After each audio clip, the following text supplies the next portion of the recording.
Mari kita lihat firman Tuhan Bapak Ibu pagi hari ini. Yesaya pasal yang pertama, ayat yang ke-10 sampai ayat yang ke-22. Ayat yang ke-20 maksud saya. Yesaya pasal pertama ayat 10 sampai ayat yang ke-20. Bertobat lebih baik daripada mempersembahkan korban.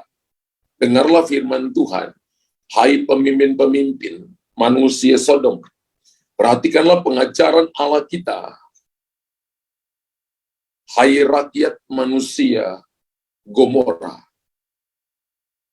Untuk apa itu korbanmu yang banyak-banyak? Firman Tuhan, aku sudah temu akan korban-korban bakaran berupa domba jantan dan akan lemak dari anak lembu gemukan, darah lembu jantan dan domba-domba, dan kambing jantan tidak kusukai. Apabila kamu datang menghadap di hadiratku, siapakah yang menuntut itu daripadamu? Bahwa kamu menginjak-injak pelataran bait suciku. Jangan lagi membawa persembahanmu yang tidak sungguh, sebab baunya adalah kejijikan bagiku. Kalau kamu merayakan bulan baru dan Sabat, atau mengadakan pertemuan-pertemuan, aku tidak tahan melihatnya, karena perayaanmu itu penuh dengan kejahatan. Ayat 14, perayaan-perayaan, bulan barumu dan pertemuan-pertemuanmu yang tetap, aku benci melihatnya. Semuanya itu menjadi beban bagiku, aku telah payah menanggungnya. Apabila kamu menadahkan tanganmu untuk berdoa, aku akan memalingkan mukaku. Bahkan sekalipun kamu berkali-kali berdoa, aku tidak akan mendengarkannya, sebab tanganmu penuh dengan darah. Basuhlah, bersihkanlah dirimu, jauhkanlah perbuatan-perbuatanmu yang jahat. Di depan mataku berhentilah berbuat jahat. Ayat 17, belajarlah berbuat baik, usahakanlah keadilan, kendalikanlah orang kejam. Belalah hak anak-anak yatim, perjuangkanlah perkara janda-janda. Marilah, baiklah kita berperkara. Firman Tuhan, sekalipun dosamu merah seperti kirmisi, akan menjadi putih seperti salju. Sekalipun berwarna merah seperti kain kesumba, akan menjadi putih seperti bulu domba. Jika kamu menurut dan mau mendengarkan, maka kamu akan memakan hasil baik dari negeri itu. Tetapi jika kamu melawan dan memberontak maka kamu akan dimakan oleh pedang. Sungguh Tuhan yang mengucapkannya. Kita lihat ayat yang ke-13, terutama 13 bagian A berkata begini. Yesaya 1 ayat 13a. Jangan lagi membawa persembahanmu yang tidak sungguh, sebab baunya adalah kejijikan bagiku. Kitab Yesaya pasal pertama ini ayat 10 sampai 20 itu menjelaskan tentang penyembahan. Penyembahan itu bukan sebuah aktivitas, saudara, tapi penyembahan kekristenan adalah harus berasal dari hati. Ingat Bapak Ibu ya, penyembahan bukan sebuah aktivitas yang kelihatannya mewah, kelihatannya luar biasa, tapi yang Tuhan lihat itu adalah sesuatu yang keluar dari hati. Karena itu Tuhan berkata, aku tidak mau kepada korban persembahan, aku tidak mau kepada darah yang tercurah karena itu berbau jijik di hadapanku. Tapi Tuhan mau persembahan yang datang dari hati. Artinya penyembahan tanpa hati bukanlah penyembahan. Begitu, Bapak Ibu. Tulis di kolom komentar, penyembahan tanpa hati bukanlah penyembahan. Haleluya. Ketika kita datang menyembah Tuhan, ketika kita datang mengangkat tangan, maka itu datang harus dari hati. Ketika kita menyanyi, memuji Tuhan, menyembah Tuhan, harusnya datang dari hati. Sekali lagi saya katakan bahwa tanpa hati, penyembahan bukanlah penyembahan. Bapak Ibu tulis di kolom komentar, tanpa hati, penyembahan bukanlah penyembahan. Berarti penyembahan harus berasal dari hati. Karena ketika kita datang kepada Tuhan untuk menyembah Dia, kita harus melakukannya dengan hati yang tulus. Bukan hanya sebatas ucapan bibir yang keluar, bukan sebatas kita menghafal firman Tuhan. Bukan cuma sebatas kita menghafal lagu yang kita nyanyikan, tapi itu harus dimulai dari hati kita yang mengasihi Tuhan. Markus pasal yang ke-7 ayat 6 dan 7 berkata begini. Markus pasal yang ke-7 ayat 6 dan 7. Bangsa ini memuliakan aku dengan bibirnya, padahal hatinya jauh daripadaku. Percuma mereka beribadah kepadaku. Sedangkan ajaran yang mereka ajarkan ialah perintah manusia. Wow. Alkitab berkata bahwa Tuhan mencela bangsa Israel karena mereka dikatakan memuliakan Tuhan tidak dari hatinya. Bangsa ini memuliakan aku dengan bibirnya, padahal hatinya jauh daripadaku. Kita bisa nyanyi lagu-lagu rohani, tapi hati kita jauh dari Tuhan. Kita bisa datang mungkin dan mengangkat tangan, tapi Tuhan mengenal hati kita, bahwa ada hal yang belum kita selesaikan. Ada dosa yang kita simpan. Ada dosa yang Bapak, Ibu, dan saya tidak akui di hadapan Tuhan. Sehingga Tuhan berkata, Tuhan mencela mereka, bahwa mereka jauh daripada Tuhan. Tuhan berkata, percuma mereka beribadah kepadaku. Sedangkan ajaran yang mereka ajarkan ialah perintah manusia. Karena itu Tuhan mau kita harus buka hati kita dan izinkan Roh Kudus membimbing, Roh Kudus menuntun, Roh Kudus menyucikan hati kita supaya kita dapat menyembah Tuhan dengan benar. Amin. Ketika kita tidak membuka hati kita, ketika kita tidak membiarkan Roh Kudus menuntun kita, mengajar kita, maka kita tidak dapat menyembah Tuhan dengan benar.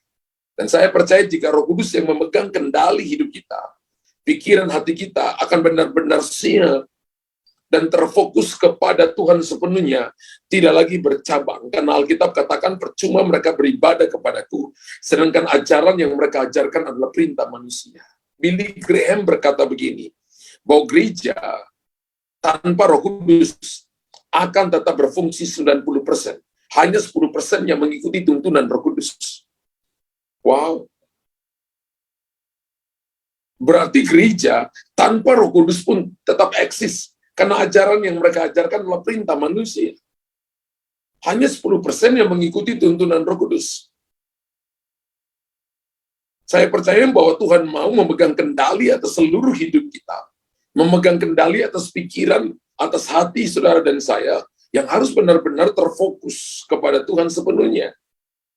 Artinya Tuhan tidak mau hati kita bercabang, Tuhan mau hati dan mata kita, pikiran kita hanya Jesus be the center, menjadikan Yesus sebagai sentral kehidupan kita.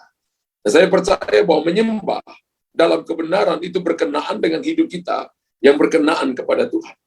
Kalau kita mau menyembah dalam kebenaran, maka hidup kita harus selaras dengan kebenaran atau tinggal dalam kebenaran. 1 Petrus pertama ayat 16 berkata begini. 1 Petrus pertama ayat 16 berkata, sebab ada tertulis, kuduslah kamu sebab aku kudus. Kuduslah kamu sebab aku kudus. Jika kita dalam keadaan tidak benar, alias kita masih dosa, belum membereskan dosa, kita tidak layak masuk dalam hadirat Tuhan. Kita tidak layak masuk dalam kekudusan Tuhan.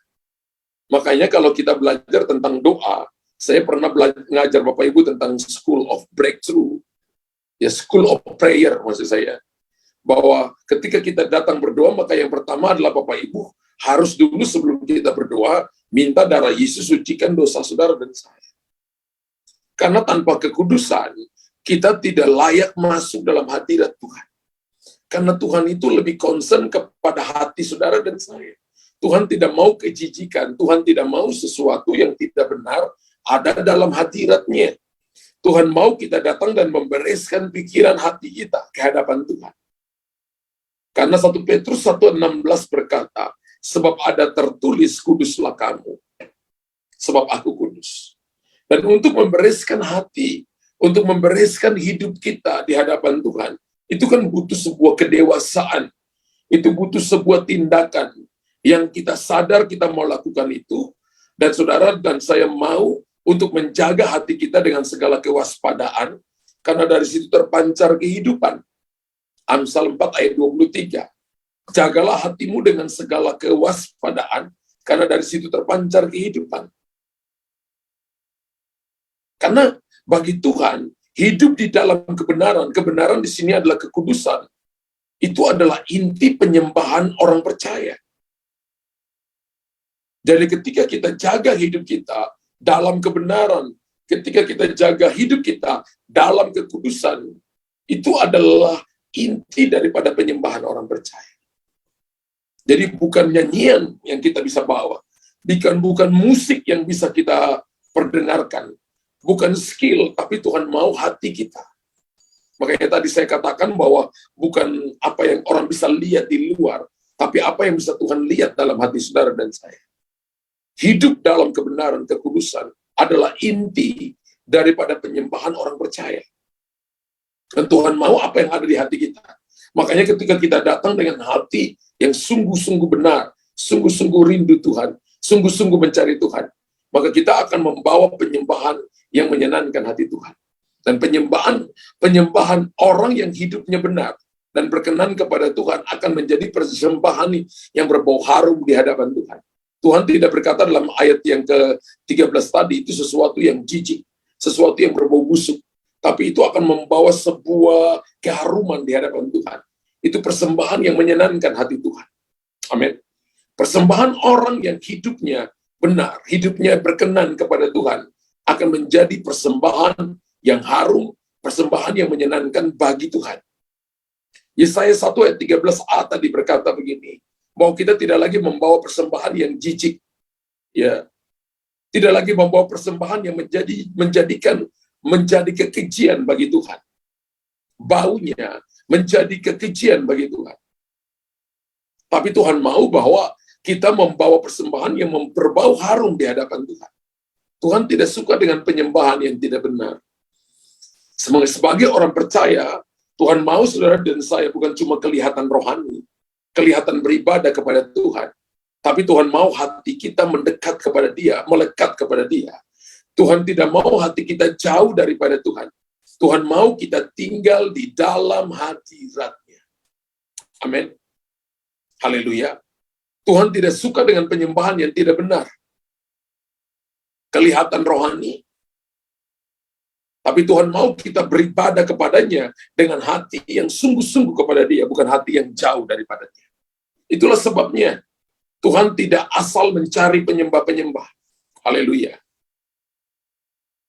Betul? Yang Ia cari adalah penyembah-penyembah benar, yang menyembah Dia dalam roh dan kebenaran, yang menyembah dengan kesungguhan hati, yang menyembah dalam roh dan menyembah dalam kebenaran. Kita mulai belajar Bapak Ibu ya. Sebab Alkitab berkata ini panggilan tertinggi jadi penyembah. Karena dicari oleh Tuhan. Sekarang bukan waktunya kita bermain-main dalam hal penyembahan kepada Tuhan. Mari kita lakukan dengan sungguh-sungguh seperti yang dilakukan oleh perempuan yang datang kepada Yesus dengan membawa buli-buli yang berisi minyak narwastu yang mahal harganya. Yang dia beli dengan harga upah kerja 1 tahun. Dalam Lukas pasal 7 ayat 37 sampai 38. Kalau kita baca firman Tuhan itu, ada seorang perempuan yang datang mengurapi Yesus dengan minyak yang sangat mahal, yang berbau harum. Di kota itu ada seorang perempuan yang terkenal sebagai seorang berdosa. Ketika perempuan itu mendengar bahwa Yesus sedang makan di rumah orang Farisi itu, datanglah ia membawa sebuah buli-buli kualam berisi minyak wangi. Ayat 38 berkata, sambil menangis, ia pergi berdiri di belakang Yesus dekat kakinya, lalu membasuh kakinya itu dengan air matanya dan menyekanya dengan rambutnya. Kemudian ia mencium kakinya dan meminyakinya dengan minyak wangi itu. Seorang wanita, rambutnya itu bagi dia adalah mahkota. Tapi dia pakai itu untuk menyeka kaki Yesus. Dan dia memberikan yang paling mahal yang dia miliki, yaitu minyak narwastu yang sangat mahal. Dia pecahkan itu. Lalu dia mengurapi kaki Yesus. Ini penyembahan, saudara. Memberikan yang terbaik kepada Tuhan. Ada orang datang dan dia tidak mau beri sama sekali, tidak mau beri yang terbaik bagi Tuhan. Kehormatan kita yang paling tertinggi adalah menyembah Tuhan dengan hati yang sungguh-sungguh. Menyembah Dia dalam roh dan kebenaran. Kehormatan kita yang tertinggi bukan karena apa yang bisa melekat pada kita, apa yang bisa kita pakai, apa yang bisa kita punya, apa yang bisa kita banggakan. Itu bukan kehormatan yang dipuji oleh Tuhan. Tapi penghormatan yang akan Tuhan berikan kepada kita adalah ketika Dia mendapati kita, bahwa kita bisa menyembah Dia dalam roh dan kebenaran. Wanita ini pakai rambutnya untuk menyeka kaki Yesus. Bahkan memecahkan buli-buli yang berisi minyak narwastu murni yang mahal harganya untuk mengurapi Yesus. Dia tidak hitung-hitungan dengan Tuhan. Dia beri yang terbaik bagi Tuhan. Jadi untuk menjadi penyembah yang benar, maka saudara dan saya bukan cuma hafal sebuah lagu, bukan cuma bisa bermain musik, bukan hanya datang ke gereja, bukan hanya mengangkat tangan, tapi perlu ada yang namanya sacrifice, perlu ada yang namanya korban. Untuk menjadi penyembah yang benar, harus ada harga yang perlu kita bayar. Wanita ini datang, dan dia memberi yang terbaik. Dia perlu datang dengan korban. Dia memberi yang terbaik dari hidupnya. Minyak narwastu murni yang mahal harganya. Dia berikan kepada Tuhan yang pertama. Yang kedua, adalah dia memakai mahkota rambutnya, menyeka kaki Yesus. Ini korban, saudara. Ini korban. Contoh yang kedua dalam Alkitab adalah Abraham. Ketika Tuhan panggil dia rela untuk mempersembahkan Ishak kepada Tuhan sebagai bukti ia mengasihi Tuhan lebih daripada apapun juga. Alkitab berkata, kalau Bapak Ibu lihat bahwa Abraham itu kaya raya. Kalau kita lihat Kejadian pasal 22, itu kata pertama dipakai kata worship itu dalam Alkitab. Dalam Kejadian pasal 22 ayat yang kelima dalam terjemahan Alkitab King James. Alkitab berkata begini, Abraham berkata kepada bujangnya, tinggallah di sini, sebab aku dan anakku akan pergi sembahyang. Terjemahan King James berkata, aku akan pergi menyembah Tuhan. Tuhan bilang kepada Abraham ini, bahwa persembahkan anakmu. Alkitab berkata, Abraham berkata, aku akan pergi menyembah Tuhan. Bahwa menyembah yang benar itu harus ada korbannya. Kalau kita menyembah tanpa ada korban, maka itu bukan penyembahan. Kalau kita tidak memberi dengan hati yang sungguh-sungguh, itu bukan sebuah penyembahan. Penyembahan bukan cuma nyanyian. Penyembahan itu bukan mungkin waktu Bapak Ibu yang dikasih. Harta Bapak Ibu yang Bapak Ibu investasi, Bapak Ibu tabur, Bapak Ibu memberikan dengan yang terbaik. Itu juga sebuah penyembahan yang datang dari hati. Dan Alkitab berkata begini, Abraham melakukan itu. Dan Tuhan berkata begini, ketika pisaunya mau ditancapkan kepada Ishak. Abraham berumur 130 tahun. Dan Ishak berumur 30 tahun menurut salah satu teolog Ibrani yang bernama Yosefus. Berarti Abraham sudah tua, Ishak sudah besar, dia bisa lawan papanya. Tapi karena papanya penurut, papanya taat, anaknya juga taat. Tidak melawan sama sekali. Ketika tangannya diikat, kakinya diikat, matanya diikat, dia hanya taat saja. Tidak ada pelawan sama sekali. Tidak dikatakan maka Ishak melawan papanya. Lari tinggalkan papanya. Tidak. Tapi ketika Abraham pisaunya itu ingin ditancapkan ke tubuh anaknya, malaikat intervensi dia, Tuhan intervensi dia. Abraham, jangan kamu bunuh anakmu, jangan sakiti anakmu. Sebab hari ini aku tahu bahwa kamu mengasihi aku lebih daripada yang lain. Abraham sangat kaya raya, emas perak begitu banyak, budak laki-laki, perempuan begitu banyak, harta kekayaan begitu banyak, kambing domba begitu banyak. Dan Ishak satu-satunya ahli warisnya yang akan dia wariskan semuanya itu, dan Tuhan minta itu daripada Abraham. Dan Abraham memberi tanpa komplain. Bapak Ibu, penyembahan dari hati itu adalah kita tidak lagi merasa bahwa saya harus mempertahankan harga diri saya. Saya harus merasa bahwa ini saya punya. Ini Tuhan punya, no. Tapi kita tahu bahwa semua yang kita miliki adalah milik Tuhan. Dan ketika satu waktu nanti Tuhan minta daripada kita untuk menguji hati kita, kita tidak segan-segan memberikannya. Tuhan tidak mengambil apapun daripada kita. Tapi ada waktu-waktunya di mana Tuhan menguji hati kita. Dan tahukah saudara, penyembahan harus melalui yang namanya korban, sacrifice. Tanpa ini, itu bukan sebuah penyembahan yang murni. Setiap kali ibadah ada pujian penyembahan. Apakah kita datang dengan hati yang hancur? Apakah kita memberikan hati kita sungguh-sungguh kepada Tuhan? Setiap kali ibadah minggu, ada orang yang, ada worshiper di depan, ada pemusik di depan. Kita tidak membangun panggung, tapi kita membangun mezbah. Di mana ada mezbah, maka ada korban di situ. Ingat bahwa suara malaikat lebih baik daripada suara kita. Tapi ketika mereka mau nyanyi, memuji Tuhan, bagi Tuhan biasa saja. Suara mereka itu jauh lebih baik dari suara manusia. Tapi saudara tahu, ketika Anda memuji Tuhan, sorga bisa diam 30 menit. Kenapa? Karena Tuhan tidak datang dan tebus malaikat yang jatuh. Ketika malaikat berdosa, mereka dibuang. Tapi ketika Anda berdosa, Anda ditebus oleh darah Yesus. Sorga berkorban kepada saudara dan saya. Maka penyembahan tanpa korban bukan sebuah penyembahan. Dan Tuhan datang tebus saudara. Ketika Anda memuji Tuhan, sorga mendengarkannya. Tuhan mendengarkannya. Amin. Dan itu Tuhan mau saudara mencari dia dengan sungguh-sungguh. Untuk Anda melihat perkara-perkara hebat, perkara-perkara ajaib yang akan Tuhan nyatakan atas hidup saudara. Yohanes pasal 4 ayat 23 dan 24 berkata, tetapi saatnya akan datang. Kata akan artinya nanti, bisa juga sekarang, ketika hati kita berubah, ketika hati kita selaras dengan apa yang Tuhan mau. Tetapi saatnya akan datang dan sudah tiba sekarang, bahwa penyembah-penyembah benar akan menyembah Bapa dalam roh dan kebenaran, sebab Bapa menghendaki penyembah-penyembah demikian. Ayat 24 berkata Allah itu roh, barang siapa menyembah dia, harus menyembahnya dalam roh dan kebenaran. Tuhan tidak cari penyembahan. Kalau cari suara yang bagus, ada banyak orang di luar sana suara bagus. Tapi Alkitab katakan Tuhan tidak cari penyembahan. Tapi Tuhan cari penyembah. Penyembah itu adalah orang yang hatinya rindu, haus. Hatinya mau berkorban kepada Tuhan.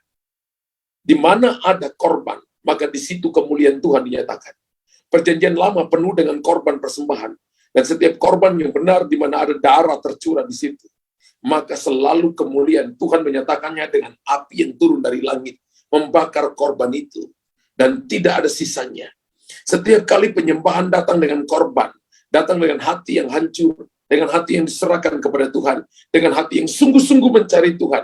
Dengan hati yang rindu kepada Tuhan. Maka api turun dari langit. Bapak Ibu akan lihat jawaban-jawaban Tuhan datang dalam hidup kita. Kekristenan adalah sesuatu yang berbeda, Bapak Ibu. Kekristenan bukan sebuah agama, tapi kekristenan adalah sebuah gaya hidup, lifestyle kita, di mana Tuhan melangkah turun dari surga mencari saudara dan saya. Sehingga penyembahan yang benar itu harus datang dari hati yang sungguh-sungguh, karena itu dicari oleh Tuhan. Tuhan cari penyembah, Tuhan tidak cari penyembahan. Ketika Tuhan dapat penyembah, maka akan ada keluar penyembahan. Sesuatu yang berbau harum, sesuatu yang ada korban yang kita bawa ke hadapan Tuhan. Tanpa kesungguhan hati, tanpa ketaatan, tanpa kesetiaan, tanpa korban, maka penyembahan kita akan menjadi sia-sia. Saya ulangi Bapak Ibu, tanpa kesungguhan hati, tanpa hati yang mau dibenarkan, tanpa hati yang mau berkorban, tanpa hati yang taat, tanpa hati yang setia, penyembahan kita akan menjadi penyembahan yang kosong, penyembahan yang tidak ada nilainya, penyembahan yang sia-sia.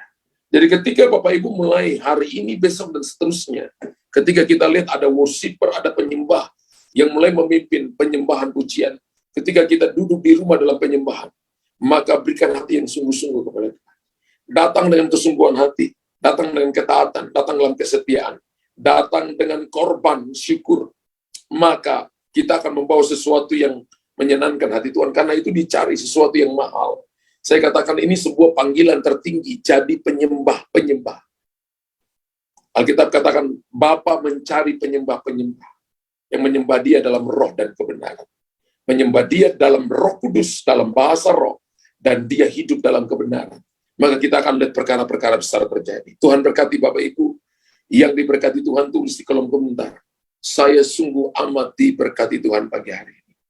Bapa di surga, hamba sudah selesai menyampaikan isi hatimu. Bapa bicara kepada umat-Mu. Kami para penyembah-penyembah yang menyembah Bapa dalam roh dan kebenaran. Biarlah di pagi hari ini Tuhan, hidup kami kami taruh ke dalam tangan-Mu. Kebenaran-Mu memimpin kami. Kebenaran-Mu tinggal dalam kehidupan kami. Sehingga kami, ketika kami datang ke hadapan-Mu, kami datang dengan seperti Maria yang datang dan menyeka kaki Tuhan dengan rambutnya, memecahkan buli-buli yang berisi minyak narwastu yang murni, yang ada korbannya, yang berbau harum di hadapan Tuhan. Seperti Abraham ketika disuruh mempersembahkan Ishak, tidak ada komplain. Dia melihat itu sebagai sebuah penyembahan. Dan ini merupakan kata pertama penyembahan dalam Alkitab, yaitu ketika Abraham mempersembahkan Ishak. Biarlah kami datang dengan hati yang betul-betul penuh dengan penyembahan. Tuhan cari penyembah yang menyembah Bapa dalam roh dan kebenaran. Biarlah firman Tuhan ini diinfuskan dalam hati kami. Biarlah kami hidup di dalamnya. Dan kami akan melihat perkara-perkara besar, perkara-perkara ajaib yang akan Tuhan nyatakan dalam setiap kehidupan kami. Ketika kami datang pagi hari ini dengan sakit, Tuhan sudah sembuhkan kami. Ketika kami datang dengan masalah, persoalan dalam keluarga, dalam bisnis, dalam pekerjaan, Engkaulah jalan keluar bagi kami. Ketika kami datang dengan pergumulan dalam keluarga, pergumulan dalam pribadi, Engkaulah Tuhan yang menopang kami dan memberikan kepada kami kekuatan dan jalan keluar. Kami percaya firman-Mu, ya dan amin. Firman-Mu lah kekuatan bagi kami. Firman-Mu penolong dalam setiap kehidupan kami. Kami melihat perkara-perkara ajaib, perkara-perkara luar biasa yang akan Tuhan nyatakan dalam setiap kehidupan kami. Sehingga orang akan memuliakan Tuhan dan meninggikan nama Tuhan. Hamba berdoa pagi hari ini Tuhan. Hamba berdoa kekuatan daripada Tuhan turun bagi umat-Mu. Kemampuan ilahi turun bagi mereka. Untuk mereka menikmati janji-janji Tuhan dan pertolongan yang ajaib. Tuhan nyatakan dalam setiap pribadi umat-Mu. Kami akan melihat perkara-perkara ajaib, perkara-perkara luar biasa yang akan Tuhan buat dalam setiap kehidupan kami. Pagi hari ini kami akan melihat terobosan-terobosan besar yang akan Tuhan nyatakan bagi setiap kami. Kami akan menghidupi kebenaran firman-Mu dan tinggal di dalamnya, jadi penyembah-penyembah benar yang menyembah Bapa dalam roh dan kebenaran. Di dalam nama Yesus Tuhan, hamba berdoa dalam nama Yesus Tuhan. Tuhan, aku lepaskan kekuatan Tuhan, melepaskan kebenaran firman Tuhan, melepaskan hadirat Tuhan, dan Roh Kudus biarlah Kau pimpin umat-Mu, biarlah mereka hidup dalam kebenaran-Mu, dan kebenaran-Mu memimpin mereka, menuntun langkah-langkah mereka, sehingga mereka memperoleh kekuatan yang baru. Dalam nama Yesus Tuhan, dalam nama Yesus Tuhan, terima itu Bapak, terima itu, di dalam nama Yesus Tuhan. Haleluya, haleluya. Amin, amin.